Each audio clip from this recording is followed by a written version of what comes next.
नमस्कार, बाजार आज और कल में आप सभी का स्वागत है। मैं हूं स्वाति रायना। बताएंगे शो में बाजार में आज का पूरा एक्शन, साथ ही कल के लिए स्ट्रैटेजी और शेयरों में कमाई के शानदार मौके भी।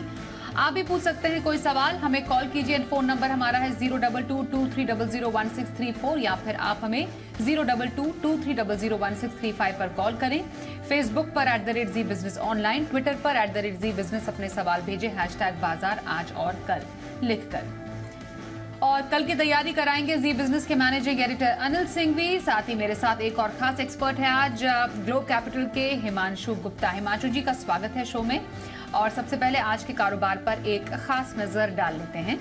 कारोबारी हफ्ते के पहले दिन दिखा बाजार में शानदार मूड और माहौल। सेंसेक्स 700 से ज्यादा अंक चढ़कर 61,750 के पार बंद होने में रहा कामयाब। निफ्टी 195 अंक चढ़कर 18,264 के लेवल पर बंद हुआ। बैंक निफ्टी 623 अंक चढ़कर 43,300 के करीब हुआ आज जाकर क्लोज।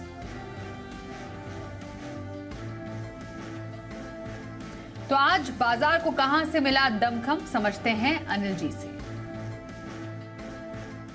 भारतीय बाजारों ने की हफ्ते की दमदार शुरुआत। हालांकि शुक्रवार का ट्रेडिंग सेशन बेहद खराब था।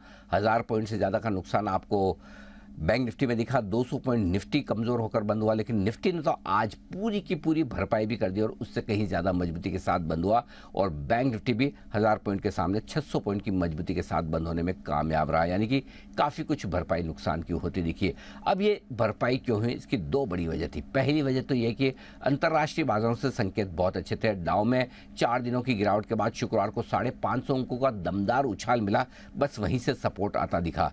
लेकिन भारतीय बाजार शुक्रवार की गिरावट के बाद कुछ हद तक हल्के और कुछ हद तक ओवरसोल्ड हो चुके थे। ऐसे में थोड़े से ग्लोबल संकेत अच्छे आते ही खरीदारी और शॉर्ट कवरिंग का वो माहौल बना कि पूछे मत। जहां खुले वहां से बाजारों ने बिल्कुल भी पीछे मुड़कर नहीं देखा। लगातार धीमे धीमे अपनी मजबूती बनाते हुए बढ़ाते हुए चले गए। एक के बाद एक लेवल को पार करके दिन की ऊंचाइयों पर जाकर बंद होने में कामयाब रहे हम निफ्टी पर। और 16,800 से जो रिकवरी और तेजी बाजार में शुरू हुई है, निफ्टी में आज उसका हाईएस्ट लेवल 18,300 के करीब का आपको देखने को मिला है। और बैंक निफ्टी भी लगभग 43,300 के आसपास बंद होने में कामयाब रहा। इन दोनों दिग्गजों को देखकर सेंसेक्स भी 700 पॉइंट चढ़ा और मिड कैप स्मॉल कैप शेयरों में भी फिर से एक दिन के ठहराव के बाद बेहतरीन तेजी और रिकवरी लौटती हुई दिखी। तो कह सकते हैं कि एक अच्छा ट्रेडिंग सेशन शुक्रवार की एक दिन के झटके से उभर कर भारतीय बाजारों ने नए हफ्ते की शुरुआत बेहद बड़े कॉन्फिडेंस और अच्छी तेजी और मजबूती के साथ की। यानी कि ट्रेंड तेजी का और गिरावट में खरीदारी का अब भी बरकरार है। आइए अब आज के एक्सपर्ट हिमांशु जी का हम रुख कर लेते हैं। हिमांशु जी, कैसा लगा आपको हफ्ते के पहले दिन का बाजार और आगे के लिए स्ट्रैटेजी? हाँ जी स्वाति, गुड इवनिंग। देखिए क्लियरली फ्राइडे को एक काफ़ी वॉलेटाइल सेशन देखने को मिला था। एक तरफा काफ़ी गिरावट देखने को मिली थी प्रॉफिट बुकिंग के रूप में। लेकिन फ्राइडे को जिस तरह से यूएस मार्केट्स बंद हुए और उस पॉजिटिव क्यूज के साथ आज जिस तरह से भारतीय बाजारों ने हफ्ते की शुरुआत करी और शुरू के आधे घंटे में ही जिस तरह से स्ट्रेंथ उस गैप अप के बाद बाजार ने दिखाई, उसके बाद बाजार के क्लोजिंग तक 3:30 तक कोई भी मीनिंगफुल डिप नहीं देखने को मिला। इनफैक्ट जो कॉल राइटर्स थे वो during the day regular intervals पे ट्रैप होते हुए नजर आए, जिसके चलते और तेजी स्ट्रेंथ होती हुई नजर आई। मेरा मानना है कि आज की तेजी के साथ कहीं ना कहीं वापस से ये चीज कंफर्म होती हुई नजर आई है कि जो शॉर्ट टर्म ट्रेंड है वो काफी तेजी का है। और जो हम 18,400 तक के एक शॉर्ट टर्म टारगेट्स एक्सपेक्ट कर रहे थे शुक्रवार की गिरावट से पहले, वो मुझे लगता है कि इस हफ्ते इस वीकली एक्सपायरी से पहले बाजार में देखने को मिल सकते हैं। मेरा मानना है कि बाजार में गिरावट में खरीदारी करें। निफ्टी की अगर मैं बात करता हूं तो 18,264 के आसपास का आज का बंद हुआ है। 18,220 225 एंट्री के लिए अच्छे लेवल्स हैं, 18,180 के स्टॉप लॉस के साथ। और 18,350 से 18,400 तक के लक्ष्य मुझे ऐसा लगता है कि आने वाले 1 से 2 दिनों में निफ्टी में देखने को मिल सकते हैं। वहीं पर निफ्टी बैंक में भी एक बहुत वर्टिकल डिक्लाइन के बाद उसी तरह की एक वर्टिकल रनअप शॉर्ट कवरिंग रही आज के सेशन में नजर आई। और यहाँ पर भी मुझे लगता है कि आने वाले दिनों में स्ट्रेंथ देखने को मिल सकती है। 43,150 के आसपास फ्रेश खरीदारी करके चलने की सलाह रहेगी।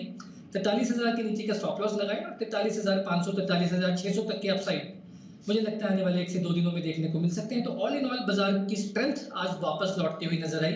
फार्मा सेक्टर की तरफ से थोड़ी कंट्रीब्यूशन रही, ऑटो सेक्टर्स ने काफी अच्छा कंट्रीब्यूट किया।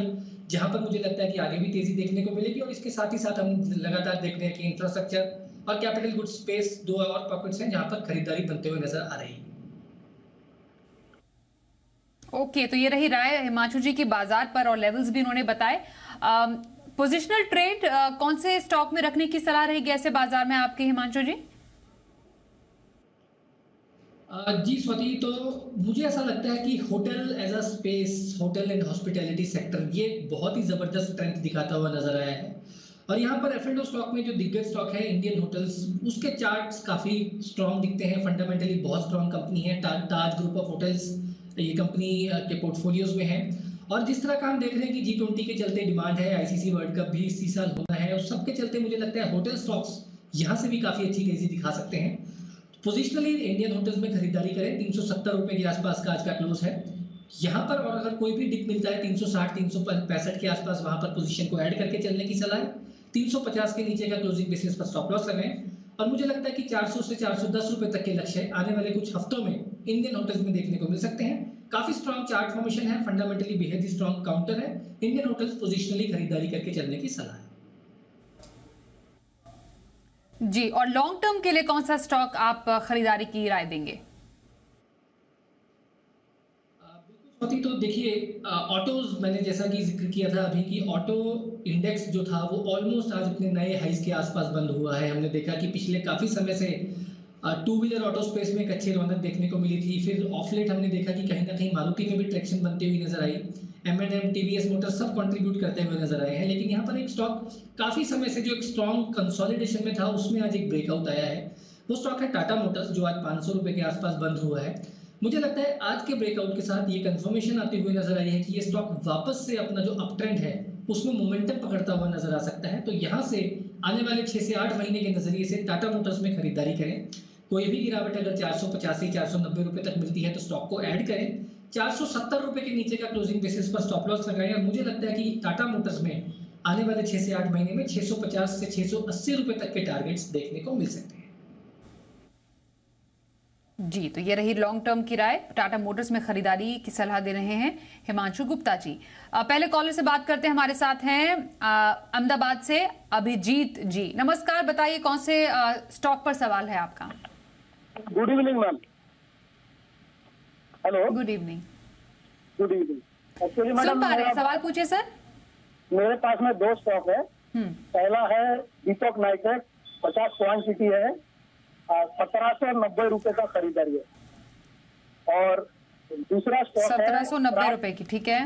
और दूसरा स्टॉक है 600 क्वांटिटी प्राज इंडस्ट्री, उसका एवरेज वैल्यू है 325, 325। 325 कब तक के लिए, क्या नजरिया है? 1 साल। 1 साल दोनों पे, ठीक है। Yes. दीपक नाइट्राइट और प्राज इंडस्ट्रीज पे 1 साल के नजरिए के लिए हिमांशु जी क्या राय देंगे आप इन्हें? अभिजीत जी, दोनों ही स्टॉक आपके अच्छे हैं। दीपक नाइट्राइट एक काफी अच्छी कंसोलिडेशन, एक करेक्शन के बाद मुझे लगता है कि अब यहाँ से एक अप मूव के लिए तैयार है। और आपकी खरीदारी का भाव भी लगभग उन्हीं लेवल्स पर है जहां पर स्टॉक का अच्छा सपोर्ट है। तो मेरी सलाह रहेगी कि बिल्कुल यहाँ पर बने रहें। अगर चाहे तो 1800 रुपए के नीचे का एक क्लोजिंग बेसिस पर स्टॉप लॉस मेंटेन करें।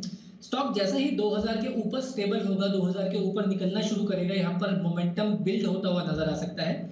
और मुझे ऐसा लगता है कि उस सूरत में यहाँ पर 2300 से 2500 रुपए तक की अपसाइड आने वाले 6 से 8 महीने में देखने को मिल सकती है।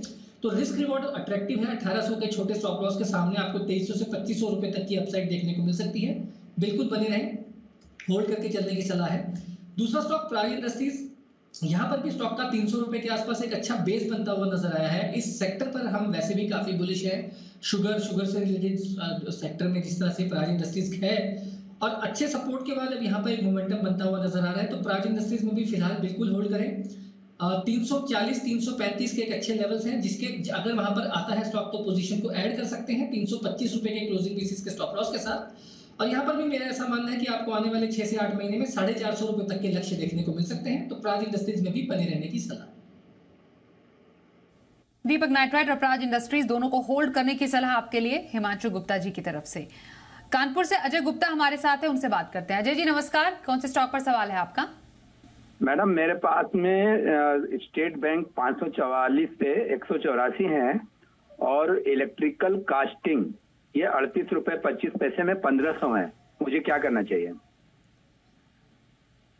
कब तक का नजरिया आपका इन दोनों स्टॉक्स पर अजय जी? मैं कम से कम 3 महीने तो रुक सकता हूँ अभी। ठीक है, एसबीआई और इलेक्ट्रिकल कास्टिंग इन्होंने बताया एक और स्टॉक, इस पर 3 महीने तक का नजरिया जानना चाह रहे हैं। हिमांशु जी, एसबीआई से शुरुआत करते हैं। तो अजय जी देखिए, स्टेट बैंक की जहां तक बात है, नो डाउट काफी स्ट्रांग स्पेस में है, लीडिंग पीएसयू बैंक है देश का। शॉर्ट टर्म के लिहाज से क्योंकि आपका 3 महीने का नजरिया है, तो मेरी सलाह रहेगी कि फिलहाल आप इस स्टॉक में बने रहें, लेकिन 550 के नीचे का क्लोजिंग बेसिस पर स्टॉप लॉस मेंटेन करें। उससे आप एक मिनिमम प्रॉफिट भी लॉक करने में कामयाब रहेंगे, और अगर मोमेंटम फर्दर बिल्ड होता है तो आपको और मुनाफा हो सकता है। मेरा मानना है आने वाले दिनों में यहाँ पर 600 से 610 रुपए तक का अपसाइड देखने को मिल सकता है। तो क्योंकि आपने सिर्फ ट्रेडिंग के लिहाज से लिया है, तो उन लेवल्स पर मुनाफा वसूल कर सकते हैं। फिलहाल 550 के स्टॉप लॉस के साथ होल्ड करने की सलाह रहेगी। दूसरा स्टॉक आपने बताया इलेक्ट्कास्ट, जो स्टॉक अभी करीब 40 रुपए के आसपास चल रहा है। ये स्टॉक भी अच्छा लगता है चार्ट्स पर। मुझे लगता है कि यहाँ पर भी अगर आप इसको थोड़ा समय दें तो काफी अच्छी ये स्टॉक तेजी दिखाने का पोटेंशियल रखता है। शॉर्ट टर्म के नजरिए से 36 रुपए का स्टॉप लॉस रहेगा, स्टॉक को होल्ड करें। इमीडिएट शॉर्ट टर्म में 44 रुपीज तक की अपसाइड, यानी कि 44 रुपए तक की अपसाइड देखने को मिल सकती है। लेकिन मेरी सलाह रहेगी कि इस स्टॉक में अगर 45-44 रुपए के ऊपर का क्लोज देखने को मिलता है तो इसको डेफिनेटली होल्ड करें, क्योंकि उस कंडीशन में स्टॉक में एक बड़ा ब्रेकआउट आता हुआ नजर आएगा, और आने वाले 6 से 8 महीने में स्टॉक 65 से 70 रुपए तक भी जाता हुआ नजर आ सकता है। जी, आइए अब अगले कॉलर से बात करते हैं। दिल्ली से केपी शर्मा हमारे साथ हैं। नमस्कार, बताइए कौन से स्टॉक पर सवाल है आपका? हेलो हेलो शर्मा जी सवाल पूछिए। हाँ, नमस्कार सर। मेरे पास ना क्रॉम्पटन ग्रीव के शेयर हैं, 280 पे 1000 ले रखे हैं। कब तक के लिए? मैं एक से 1.5 साल भी रख सकता हूँ। मुझे एक अच्छा रेट बता दो, कहाँ तक जा सकता है ये?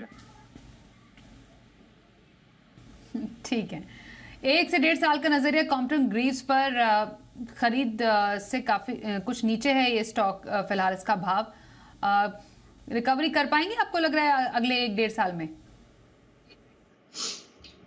शर्मा जी देखिए, मेरी आपके लिए सलाह ये रहेगी कि क्रॉम्पटन ग्रीव्स एक अंडर परफॉर्मर स्टॉक है, और मुझे ऐसा लगता है कि ये आने वाले समय में भी कोई बहुत अच्छा बड़ा मुनाफा आपको शायद कमा के ना दे पाए, क्योंकि आपकी खरीदारी का भाव बहुत दूर नहीं है। 257 रुपए के आसपास का आज बंद है, 280 रुपए पर आपने खरीदा है। मेरी सलाह रहेगी इस स्टॉक से निकलें, इसमें मामूली सा नुकसान जो है वो बुक करें, और इससे निकलकर आप कैपिटल गुड स्टॉक से या फिर रिलेटेड सेक्टर्स जैसे कि वायर केबल के स्टॉक्स हैं, उसमें एक दिग्गज स्टॉक है जो कि हमें काफी पसंद है, पॉलीकैब, उसमें या हेवल्स में स्विच करें। तो वहां पर मुझे लगता है कि ना केवल आपको इस नुकसान की भरपाई होती हुई नजर आएगी, बल्कि आने वाले 1 साल में अच्छा मुनाफा देखने को मिल सकता है। जी, तो यही रहे आपके स्टॉक पर हमारे एक्सपर्ट की तरफ से। छतरपुर से सुधीर हमारे साथ हैं, उनसे बात करते हैं। नमस्ते, बताइए कौन से स्टॉक पर सवाल है आपका? हेलो हेलो जी, सवाल पूछिए। हाँ मैडम, ये विप्रो के 20 शेयर थे मेरे पास 665 के रेट से, तो ये बायबैक होना है तो क्या मैं टेंडर करूँ क्या? हेलो, ओके, हिमांशु जी क्या लगता है आपको? स्वाति जी देखिए, मेरा ऐसा मानना है कि अभी बायबैक की बहुत सारी कुछ डिटेल्स साफ नहीं है। कितना बायबैक आ रहा है, क्या साइज है, किस प्राइस पर बायबैक है, और वैसे भी हमारे जो कॉलर हैं उनकी जो बाइंग खरीदारी का प्राइस है वो काफ़ी ऊपर का है। लगभग जहाँ तक मैं सुन पाया 600 रुपये के ऊपर की इनकी खरीदारी है। तो मुझे लगता है कि अगर यहाँ से इनको 20-25% तक का बायबैक में अगर कोई ऊपर खुलता है तो बिल्कुल इनको टेंडर कर देना चाहिए। क्वांटिटी भी लगभग 20 शेयर्स हैं, तो मेरा मानना है कि शायद इनको 20-25% का एक शॉर्ट टर्म में गेन नजर आ सकता है। लेकिन ज्यादा क्लैरिटी के लिए मुझे लगता है थोड़ा समय रुकना पड़ेगा, तब मैनेजमेंट की तरफ से ये साफ हो कि कहाँ पर किस रेशो में और कितनी क्वांटिटी का ये बायबैक आता हुआ नजर आ रहा है। कर्नाटक से रमेश जी इस वक्त हमारे साथ हैं, उनसे बात करते हैं। नमस्ते, बताइए कौन से स्टॉक पर सवाल है आपका? हाँ नमस्ते मैम। मैम यस बैंक का मैम ये 1000 शेयर था मेरे पास। हेलो कितने पे? मैं लगभग 5 साल तक होल्ड कर सकता हूँ। 16 लिया था मैम, 16-15 के आसपास। Okay fine. यस बैंक पर क्या राय रहेगी हिमांशु जी आपकी? देखिए, मेरा ऐसा मानना है रमेश जी कि शायद आप इसको 5 साल का समय इसलिए देने के लिए तैयार हैं क्योंकि आपको शायद ऐसा लगता है कि ये यहाँ से 50 या 100 रुपए तक हो सकता है आने वाले 5 साल में, जिसका जो 5 साल का काफ़ी लंबा नज़रिया होता है और इसके लिए रेगुलर इंटरवल्स पर हमको चेक करना पड़ेगा किस तरह की परफॉर्मेंस क्वार्टरली यहाँ पर देखने को मिल रही है। लेकिन अभी के जिस तरह के फंडामेंटल्स और टेक्निकल सेटअप है, मेरा ऐसा मानना है कि यस बैंक से काफ़ी बेहतर विकल्प बाजार में अवेलेबल है। अगर आप चाहें तो IDFC फर्स्ट बैंक में स्विच हो सकते हैं, जहां पर एक कमाल की मैनेजमेंट है, बहुत स्ट्रांग डिलीवरी देखने को मिली है। और अगर आप उस बैंक को इतना समय देते हैं IDFC फर्स्ट बैंक को, जो कि अभी 64 रुपए के आसपास ट्रेड करता है, तो मुझे लगता है आने वाले 5 साल में आपको कम से कम यहाँ पे 2 से 3 गुना मुनाफा होता हुआ नजर आ सकता है। तो मेरी सलाह ये रहेगी कि इससे स्विच होकर आप IDFC फर्स्ट बैंक में शिफ्ट हो सकते हैं। ओके, तो IDFC फर्स्ट बैंक इस स्टॉक में भी खरीदारी के मौके तलाशने की आपके लिए सलाह है हिमांशु जी की तरफ से। सवाल आ रहा है इस वक्त सोशल मीडिया पर गाजियाबाद से नेहा सिंघल का। एफएल इंडिया इनके पास है, 85 शेयर है, 1085 की खरीद बता रही हैं। लंबी अवधि का नजरिया इनका 4 से 5 साल तक एफएल इंडिया का स्टॉक रख सकती हैं, लेकिन फिलहाल इनके भाव के हिसाब से इन्हें नुकसान। क्या राय रहेगी आपकी इनके लिए?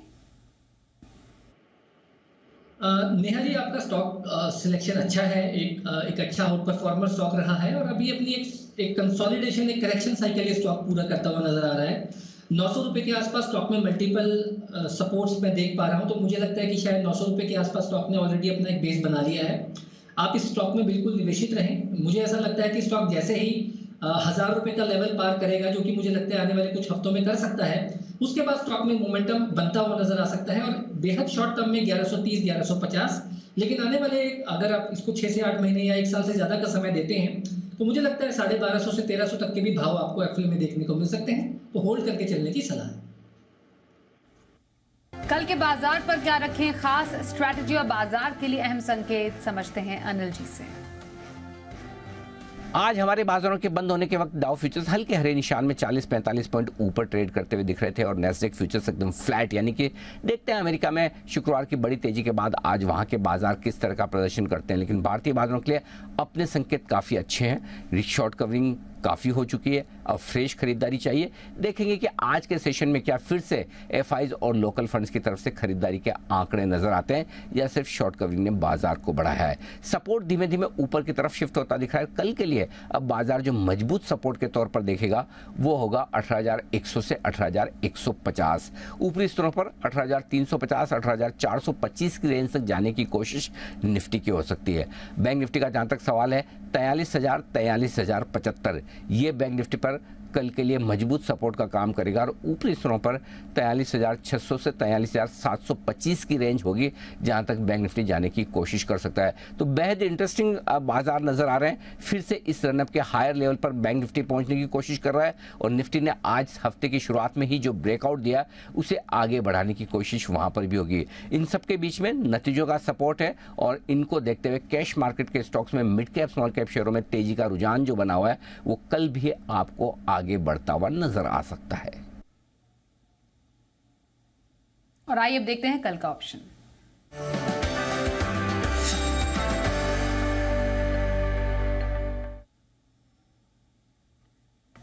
और कल के ऑप्शन स्ट्रैटेजी के लिए हमारे साथ इस वक्त शो में शामिल हो चुके हैं मोतीलाल ओसवाल के चंदन तापड़िया। चंदन जी, स्वागत करते हैं। कल के बाजार में कहां पर मौके नजर आ रहे हैं आपको? बिल्कुल, देखिए बाजार में एक अच्छी खरीदारी देखने को मिली और पिछले 4 दिनों के कंसोलिडेशन के बाद आज भी एक पॉजिटिव सेंटीमेंट देखने को मिला। तो अगेन स्टॉक स्पेसिफिक मोमेंटम रहेगा, ब्रॉडर पिक्चर है, वहाँ पे खरीदारी के माहौल देखने को मिलेंगे। तो 2 ट्रेड सेटअप, पहला है इंडियन होटल, काफी अच्छा मूवमेंट यहाँ पे देखने को मिल रहा है। लगातार यहाँ पे हाई टॉप हाई बॉटम के फॉर्मेशन बन रहे हैं। स्टॉक अपने लाइफ टाइम हाई टेरिटरी में, मोमेंटम इंटेक्ट है, अभी भी अपमूव जारी रहेगा। तो 370 का कॉल लेने की सलाह रहेगी, इसको हल्का सा डिप में ले। 6 रुपए का सपोर्ट रहेगा, इस कॉल में ऊपर में लगभग 15-16 रुपए के टारगेट रहेंगे।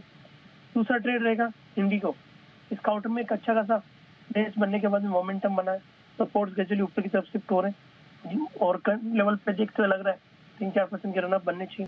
तो इंडिगो का 2200 का कॉल लेने की सलाह रहेगी, 40 रुपए का सपोर्ट रहेगा, ये कॉल यहाँ पे लगभग 100 से 105 के टारगेट छू सकते हैं। जी धन्यवाद करेंगे चंदन जी कल के ऑप्शन स्ट्रैटेजी के लिए। और कल के बाजार में आपको कहां मौके नजर आ रहे हैं हिमांशु जी? मुझे लगता है कि सीमेंट स्पेस में एक अच्छा मोमेंटम बना हुआ है, तो यहाँ पर एक दिग्गज एफ&ओ स्टॉक का अल्ट्राटेक सीमेंट, यहाँ पर इसके फ्यूचर्स में कल के सेशन में खरीदारी करके चलने की सलाह है। लगभग 7,772 के आसपास का आज का क्लोज है, तो यहाँ पर खरीदारी करके चलने की सलाह रहेगी। 7,720, 7,725 इसके नीचे का स्टॉप लॉस लगाएंगे और अपसाइड में मुझे ऐसा लगता है कि 7,950 से 8,000 तक के टारगेट्स अल्ट्राटेक सीमेंट के फ्यूचर्स में देखने को मिल सकते हैं। तो ये यहाँ पर कल के लिए मेरी तरफ से खरीदारी की एक रिकमेंडेशन। जी धन्यवाद करेंगे आपका हिमांशु जी हमारे साथ आज के इस कार्यक्रम में शामिल होने के लिए। बाजार आज और कल में बस इतना ही।